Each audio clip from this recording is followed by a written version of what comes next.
Good afternoon, everyone. I wanted to start off really by covering a few different things and my thoughts around this D&I space. D&I is becoming so topical of recent, for every company, and we all know about the business case and why it's the right thing to do. But I wanted to touch upon it just to make sure that we truly understand why it's now a business imperative. It's not a nice to have. It's not something we do when we've got a bit of time. It's a must for any business to survive going forward. And I'll also touch upon how we need to change the conversations around D&I. D&I unfortunately has become a box-ticking exercise for a lot of organizations. And it focuses largely on these boxes that we've created back in 1980, some odd years, around, this is what this box is. So we've got boxes for women, boxes for people from ethnic minority backgrounds, and so on and so on. Yet we all know that everyone's an individual, and everyone needs to be part of this conversation. And actually, one of the things the boxes has done is created a us and them culture, right? Where some people within organizations feel that they're missing out on something because of these boxes that, these groups of people who get special treatment. So hopefully, I'll share some experiences around that and what we can do to address that.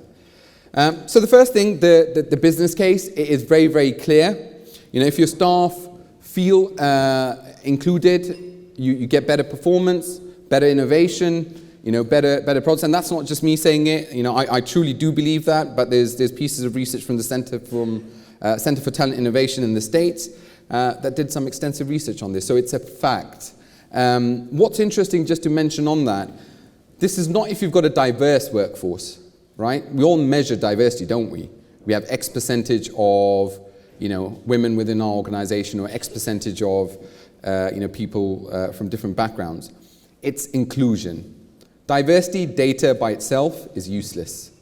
And I'm really sorry to say that, because everyone thinks it's a great thing that we can showcase. We've got X amount of people. If they're not happy, if they don't have a sense of belonging, you're getting nothing from them. Nothing.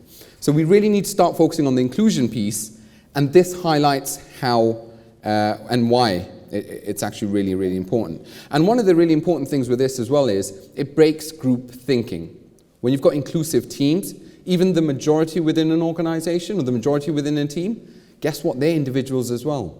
And it's only when they feel they can bring their true, authentic self to work that you'll get that true innovation even from your existing workforce. So what are the 4 big things I think that we need to do? We need to disrupt our processes. D&I is not this fancy programs, the amount of fancy programs that we come up with every time. We just put a plaster on top of a plaster, rather than actually going down to the root cause of what the problem is. We need to identify where the issues lie and disrupt our processes. Sometimes we do so much around attraction, and I want to give you an example from one of the previous organizations I worked for. They used to do tons and tons of stuff around gender recruitment, trying to get a 50-50 mix. And, advertising numerous amounts. It was a big consultancy firm. For those of you on LinkedIn can probably look me up and discover which one. But it did tons and tons of stuff. And we always had a dropout rate. Once it came to the final sort of people who made the cut, so to speak, gender dropped. And we broke the process down and realized one bit of the assessment was timed. And the timed bit was where we had the biggest drop-off of women. Now, it was timed for no reason whatsoever. It was just that someone somewhere, while designing it, thought it'd be great to time it. But women took longer to answer the question, and there's a lot of studies that show that actually women prefer to get the right answers to spend longer. So we had a system in place that discriminated, had bias against women, and we just had to correct that. So we removed that timed process out, and guess what? We were hitting our 50-50 gender recruitment. So sometimes it's that simple. And before that, we were spending money on new marketing campaigns, but it's as simple as addressing or looking at your systems and processes. The other is around, and just on recruitment I wanted to touch, is, I know we all end up having targets around different things, and ethnicity comes up quite a bit now, or BME. I absolutely hate the term BME. Black, minority, ethnic. The 3 lots of people you're trying to group, actually not even 3, much bigger than 3, group into one group and assume their needs are exactly the same, how you attract them is exactly the same, it's very, very different for each one of them. And actually then we pat ourselves on the back when we hit a few targets around BME recruitment. But when you look at some of the big financial service organizations, they're very good at BME recruitment. And when they break down their target, when they break down their recruitment, so a lot of them hit sort of 20, 30%, which they feel is fairly good. When they break that down, majority of that is people from South Asian backgrounds. They have very little representation of people from the black community. So unless you break it down and understand what the needs for individual groups are and where the barriers are, you'll never, ever really address the challenges. We also have, within Disrupt, there's a lot of conversations around experienced hire. And I was mentioning this earlier, that we talk about that we need to really up our experienced hire, and for numerous reasons, right? We recruit quite a good mix, but it drops.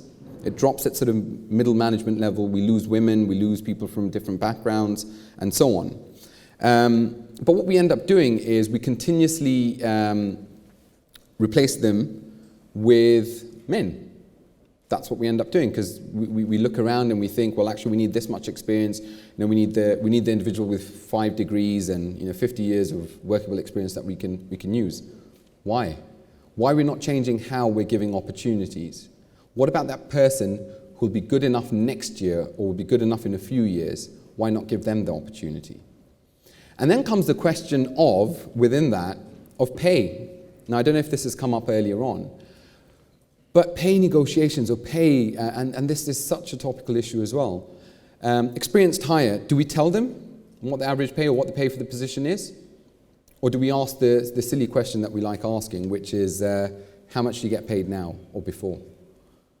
That automatically has a negative impact on certain groups.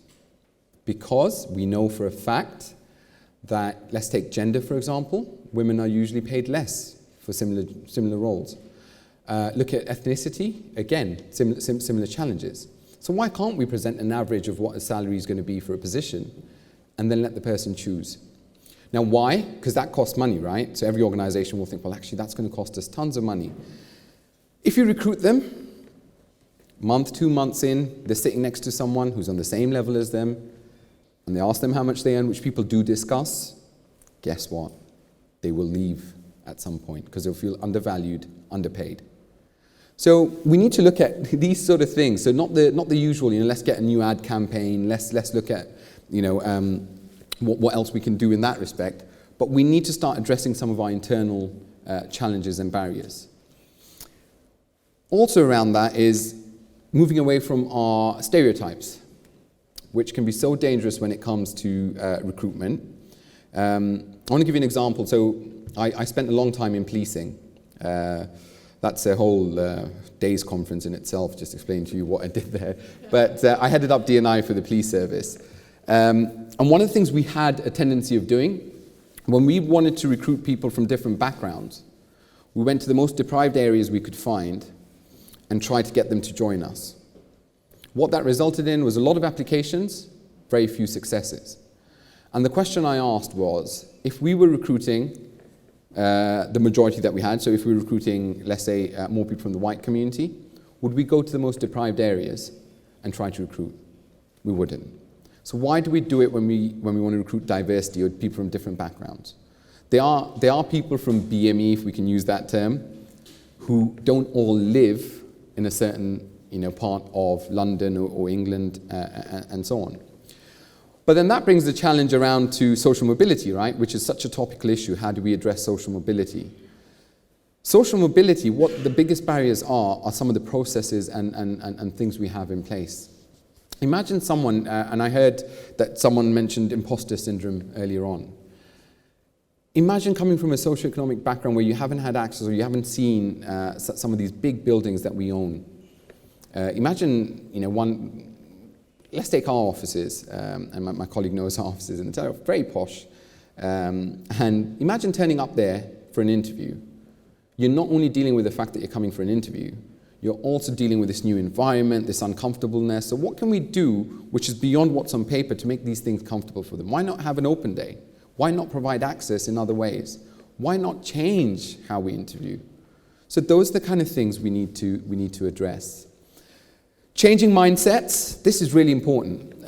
The journey we've come on, we've done really well with, and this is around D&I, with people who've been really bought into it, have had an affiliation. The truth is, unless you have the majority within your organization backing D&I, progress is going to be minimal. It's just going to move along slowly. We need to bring the majority within an organization on board with the conversation. How? Not as allies. We had an event for International Women's Day, and they asked me to speak as an ally, and I'm like, no, I'll speak as why it's important to me, not just as an ally. And we need to bring men into this conversation. D&I is about everyone. Even that privileged person you have working for you, they bring difference. D&I is never about having 20 people who look like me. It's having a mix of everyone. So unless you get those people on board and change their mindset, it will always be a nice thing to do, D&I. So we need to start making that really visible and important. The business case. D&I is not a nice thing, as I mentioned numerous times now, nice thing to do anymore. Look at some of the biggest failings. Do you know the example of Kinder Egg recently? Do you know what happened with Kinder Egg? So Kinder Egg, you know they produce a toy which comes in the Kinder Egg. So they decided to have a toy which was a man holding 3 balloons. And then they decided, and the balloons were joined to each other. And then they decided to put a K for Kinder on each balloon. So it read KKK. And it caused them numerous issues as a result of it. There was also a story recently, a couple of years back. YouTube had a new platform to upload videos. And in an hour, they found 500,000 videos upside down. They then discovered that if you were left-handed, it was uploading them upside down. So they hadn't considered that diversity. So these are the continuous things. New markets, you've all heard of the purple pound, the black pound and so on. Unless you have diversity and as a business imperative, both from an internal but an external as well. Diversity is not a HR thing by itself. It's a business need. And it needs to be pitched in that way. The moment you speak to leaders on the business benefits of diversity, it definitely changes mindsets. Support underrepresented. I like using the word support underrepresented, not support minorities or women and so on. Because underrepresented is different in each part of your business. If you look at your data, it will showcase it's very, very different. Gender pay gap, we're all aware of it, and a lot of companies trying to increase gender representation at the top. When I was at my last company, what I did was, that was really important, of course. We needed to get more women in senior positions. But at the same time, actually what I discovered is majority of our women sat in our admin, EA, and HR roles. So I ran a campaign to recruit more men into those roles, to make it fair and to balance it out. And it's that kind of thing that we need to look at supporting underrepresented wherever they represent themselves. And within that, we need to consider things like neurodiversity, autism, dyslexia, dyspraxia. There's huge benefits. There's some big companies out there like SAP that are really taking advantage of people with who are on the spectrum because they're solving problems that others couldn't. Again, when I was in policing, we used to employ people who were autistic. And do you know what we did? We employed them to work in the kitchens because that was the only role we felt was suitable for them. You need to explore your roles. Where talent is out there, we're not tapping into it and support people from different underrepresented groups. The last one on that, simplify, I think is really, really important. We need to simplify our messages, our communications. D&I is not this complicated science. It's about the simplest things. It's how do we get people to use what we're ingrained with from a young age, which is our simplest human interactions, learning from each other. That's what's important. Not those fancy programs that you probably spend thousands of pounds on with consultants. Simplify the message, get that right, and then move to the next step of bringing in the specialists. Just to touch on this, that diverse teams do perform better. But if they're not managed well, if they're not given the opportunity, it will actually reduce that performance. So very, very key to ensure that you embed, you make that mix work. Just a little bit about inclusive leadership, very, very quickly. I'm conscious of time as well. Your leaders need to be human. Those corporate statements that are sent out do not attract staff or do not make them stay. I used to try to get, one of my previous bosses, his monthly communications. I wanted him to bring something personal into the communication, what he did on the weekend, something about his family. And every time he got so comfortable with doing it, the 50-odd people we had working in comms would then disagree. But eventually he did. And the once when he spoke about what he did on the weekend, everyone realized he's human. And then they related to that. And the workforce felt happier because they felt they could bring their true self to work because a leader had showcased that authentic leadership. That's all we need. We don't need them to understand everything. We just need them to be authentic in what they do. I've mentioned a lot of these areas as well. So, it's about ensuring that we manage it as any other change project when we're looking at D&I. Consider the actions that we take. We have to create that systematic change across the business. D&I is not suitable for just certain departments. If you really want to embed D&I, because your people will work across different organizations, you have to understand that. And just on that, I've remembered something which I must mention. There's a lot of focus on millennials and younger generations and how we attract them. It's very, very important. I mean, they see diversity as a given. It's not something that we can add on to, even if they're not necessarily visibly representing a diverse group, diversity they want to see within an organization. So it's really important to capture that and understand that, when we give presentation, when we talk to them about diversity, they'll be like, well, actually, that's a given. We don't need to, be looking at it. But at the same time, not forgetting your older workforce. I shared an article today, for those of you on LinkedIn, on the discrimination people above 45 face in the workplace.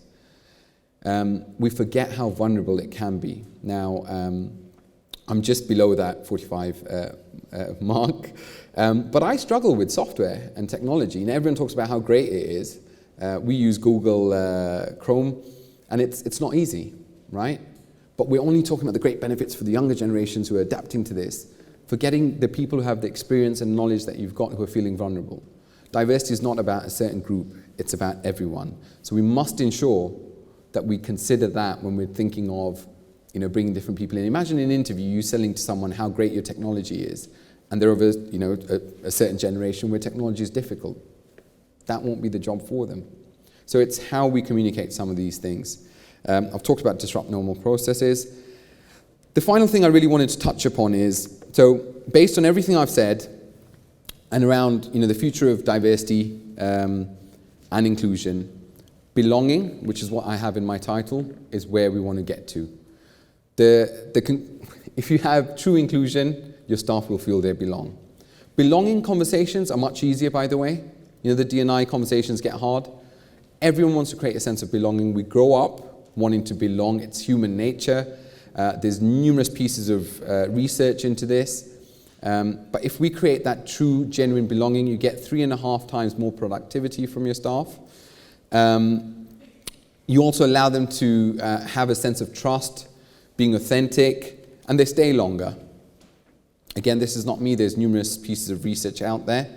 But we need to reach that belonging stage. That's the only way we can achieve success, when we know that our staff are bringing their true self, authentic self to work. Some of the reasons why this is good, you'll probably know some of the external factors already, and things that govern why we should do this. Just keeping in mind things like the gender pay gap, ethnicity pay gap, which will come at some point. There'll be a disability pay gap as well at some point, and an LGBTQ pay gap. They're great to highlight where the gaps are, but that's when the work begins. Not that we have to wait for next year and see how we can improve on the numbers. Improvement's great, but it's what you're doing as an organization. Because guess what? People don't just look at the numbers. Your staff will look at what difference you're making, what progress you're making around that. And it's not just that we had a 3% drop this year or 5% drop that they're looking out for. And this is my final slide. So just a few bits around values, some of the challenges and risks. I've covered a lot of this, but just if there's one thing I can highlight, it's just the fact that we need to start treating people as individuals. We need to start realizing that, not everyone shares. The intersectionality is such a big conversation now. People have more than one characteristic, and what the visible one is might not necessarily be the one which is important to them. Myself, I'm visibly from an ethnic minority background. Do you know what? That's not my biggest challenge right now. It's managing a young family. I've got a very young family, and trying to balance that with work is hard.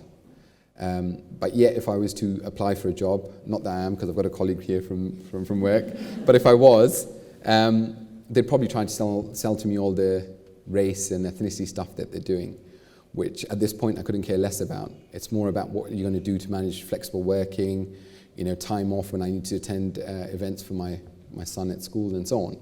So based on that, let's talk and change the conversation around D&I from these boxes, and let's start focusing on real change, sustainable change that will make an impact in the long run, not just address your figures or your diversity data for now.